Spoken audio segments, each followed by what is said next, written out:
क्या आपने कभी सोचा है कि कभी आपके घर में या पड़ोस में या कभी आप मॉल में हो, आपके सामने किसी को कार्डिक अरेस्ट हो जाए तो आप क्या करेंगे? आपका सिंपल जवाब हो सकता है कि मैं उसको तुरंत अस्पताल शिफ्ट करूँगा। लेकिन मैं आपको बता देता हूँ, कई बार प्रॉब्लम इतनी सीरियस रहती है कि इतना टाइम नहीं होता हमें कि हम पेशेंट को अस्पताल शिफ्ट करें। तो ऐसी सूरतों में आज मैं आपको एक टेक्निक बताऊँगा। अगर आप उस टेक्निक से उस पेशेंट में यूज़ करते हैं तो उस पेशेंट की जान बच सकती है। और इस टेक्निक का नाम है CPR, कार्डियो पल्मोनरी रिससिटेशन। तो ये टेक्निक बहुत ही इम्पॉर्टेंट है और उसको करने के लिए कोई सर्टिफिकेट, कोई लाइसेंस, कोई डिग्री की ज़रूरत नहीं पड़ती। एक आम आदमी इसको सीख सकता है और कभी ज़रूरत पड़ने पे किसी के लिए जीवन दान भी उसको दे सकता है। तो आइए समझते हैं सबसे पहले कार्डिक अरेस्ट क्या होता है। कार्डिक अरेस्ट होना, जैसे कि नाम है अरेस्ट, मतलब हार्ट का स्टैंड स्टिल हो जाना, हार्ट का रुक जाना, धड़कनें रुक जाना, जिसकी वजह से हार्ट के द्वारा जो ब्रेन को सर्कुलेशन मिलता है और वाइटल ऑर्गन को सर्कुलेशन मिलता है वो रुक जाता है और आदमी अचानक बेहोश हो जाता है। इसको कहते हैं कार्डिक अरेस्ट। इसमें CPR कैसे हेल्प करता है? जब आप CPR करते हैं तो हार्ट को आर्टिफिशियल पंप करते हैं और उस पंपिंग से जो ब्लड सर्कुलेट होता है तो ब्लड ब्रेन को जाता है और वाइटल ऑर्गन्स को मिलता है। उससे उनको परमानेंट डैमेज होने से वो रुक जाता है और उनकी वाइबिलिटी, जो उनकी जान बची रहती है वाइटल ऑर्गन्स में, वो उस पंपिंग से बच जाती है। इसलिए टाइमली CPR करना बहुत आवश्यक होता है, क्योंकि अगर आपने टाइमली CPR कर दिया किसी पेशेंट को तो उसके बचने की 2 से 3 गुना चांस ज़्यादा हो जाता है उसका बचने का।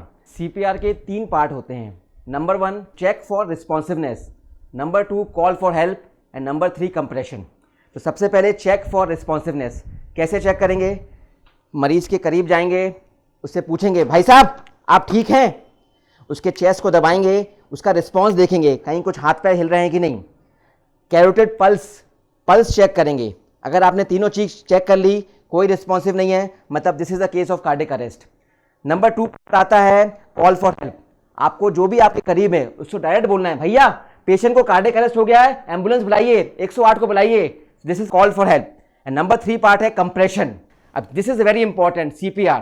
अब CPR की टेक्निक आप ध्यान दीजिए। CPR कैसे करना है? CPR हमें सेंटर ऑफ चेस्ट में करना है। एक आम धारणा होती है कि आदमी सोचते हैं कि हमारा हार्ट लेफ्ट तरफ है, तो कई लोग लेफ्ट साइड में CPR करना चालू कर देते हैं। ये बहुत गलत है। हार्ट होता है सेंटर ऑफ चेस्ट, जिसको बोलते हैं रेट्रोस्टर्नल। ये कैसे पता लगाएंगे? आप 2 निपल के बीच में एक लाइन खींचिए, इमेजिनरी लाइन, और उस लाइन के बीच में उंगली रखिए। तो ये दिस इज अ पार्ट, यहां आपको CPR स्टार्ट करना है। CPR की सही टेक्निक है, आप घुटनों के बल बैठ जाइए, घुटने स्प्रेड कर लीजिए। हाथ की हथेली जो होती है, एक हथेली को बीच में लाइए, दूसरी हथेली को उससे मिलाइए, लॉक कर दीजिए अपना हाथ। ये पूरा एल्बो, हैंड, रिस्ट बिल्कुल स्ट्रेट होना चाहिए। आपने पूरा स्ट्रेट कर लिया, लॉक कर लिया, एक एंगल में आ गए। अब पूरा बॉडी का वेट इसमें ट्रांसफर कर दीजिए। अब देखिए, मैंने अभी CPR करना चालू भी नहीं किया, मैंने पूरा वेट ट्रांसफर किया, ये चेस्ट दबना चालू हो गया। क्योंकि चेस्ट को दबाने के लिए सही टेक्निक जरूरी है, क्योंकि चेस्ट को कितना कंप्रेशन करना है? हमें कम से कम 5 सेंटीमीटर, उसको बोलते हैं कि 2 इंच चेस्ट को दबाना है, जब भी सही इफेक्टिव CPR होगा। तो उस दबाने के लिए टेक्निक बहुत इंपॉर्टेंट है। पाम को रखिए, यहाँ दोनों हाथ को मिलाइए, लॉक करिए, एल्बो स्ट्रेट रखिए, सेंटर ऑफ चेस्ट में आइए। अब CPR चालू करिए। 1 2 3 4 5 6। कितनी बार CPR करना है?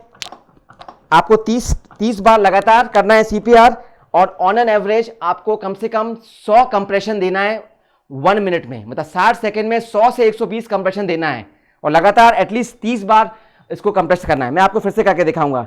ये दोनों निपल के बीच में इमेजिनरी लाइन खींची, मैंने अपना ये पाम रखा, दूसरा हाथ उसको मिलाया, लॉक किया, वेट को ट्रांसफर किया, और फिर अब चालू कर दिया। कितना करना है? टिक टिक टिक टिक टिक। ये होती है फ्रीक्वेंसी। इस फ्रीक्वेंसी के हिसाब से, इमेजिनरी फ्रीक्वेंसी के हिसाब से आपको ये CPR आगे चालू करना है। तो ये हो गया। इसमें टेक्निक बहुत इंपॉर्टेंट होती है। ऐसा नहीं है कि आपको कोई बॉडी बिल्डर हो, आप सलमान खान हो, सिल्वेस्टर स्टैलोन हो, जब भी आप CPR कर सकते हो। कोई आम दुबला पतला आदमी भी आराम से, अगर सही टेक्निक होगी उसकी, तो वो एक इफेक्टिव CPR कर सकता है। अब CPR के अलावा फिर आपको रेस्पिरेशन पे भी ध्यान देना है। कंसेप्ट ये है कि आपको 30 कंप्रेशन के बाद 2 बार रेस्पिरेशन को करना है। अब रेस्पिरेशन को कैसे करेंगे? आप सबसे पहले इसको चिन को ऊपर करें, चेन को ऊपर करना इसलिए आवश्यक है क्योंकि कई बार क्या होता है, जब कार्डियक अरेस्ट होती है तो जो टंग होती है वो टंग फॉल हो जाती है पीछे, और जो हमारा ट्रेकिया होता है, जो सांस की नली होती है, उसमें ढक्कन की तरह जब जाती है वो सांस की नली को ब्लॉक कर देती है। तो जब आप चेन को ऊपर करते हैं तो नाक, ट्रेकिया और लंग्स पूरा एक ही पैरेलल लाइन पे आ जाते हैं, पैसेज बिल्कुल क्लीन हो जाता है। तो आपको चेन को ऊपर करना है, नाक को दबाना है, फिर अपने होठों से जो जिसको कार्डियक अरेस्ट हुआ है उसको होठ को सील करना है और 2 बार सांस को अंदर उसको छोड़ना है। देखिए मैंने चेन ऊपर किया,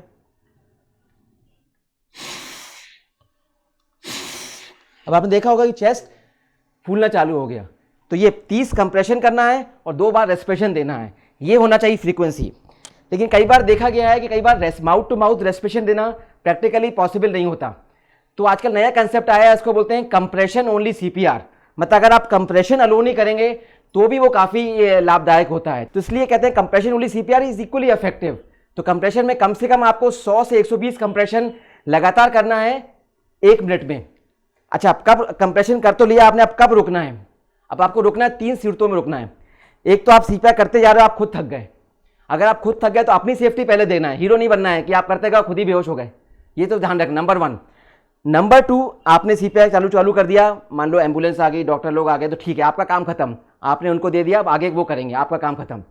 तीसरा, कब रुकना है? अगर पेशेंट होश में आ जाए, आपने देख लिया, ऐसा नहीं पेशेंट होश में आ गया आप सीपीआर करते ही जा रहे हैं, ऐसा नहीं करना है, उसको चेक करते रहना बीच बीच में कि पेशेंट होश में आ गया है कि नहीं। जैसे ही होश में आ गया तो सीपीआर करना रुक जाना है। तो इन 3 सूरतों में सीपीआर करना हमें रुकना चाहिए। तो जो टेक्निक को, सीपीआर की टेक्निक को सभी को आना चाहिए, क्योंकि अगर इसमें हम देखा कार्डियक अरेस्ट पेशेंट में एवरी मिनट काउंट्स।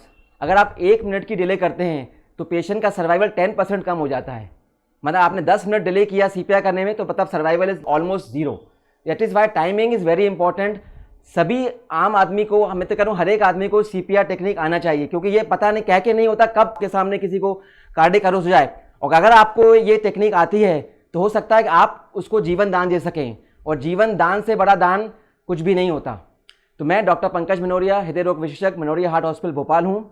और अगर आपको ये सीपीआर की टेक्निक और सीपीआर का कंसेप्ट समझ में आए तो इस वीडियो को बहुत ज़्यादा शेयर करें ताकि ये टेक्निक आम जनता तक पहुँचे, क्योंकि कार्डियक अरेस्ट और हार्ट अटैक की प्रॉब्लम इतनी कॉमन हो गई है और हर जगह हम देख रहे हैं कि पेशेंट किसी को भी कार्डियक अरेस्ट हो जाता है। लेकिन अगर आपको ये टेक्निक आती है तो हो सकता है कि आपके जो हाथ हैं किसी को जीवन दान दे सकें।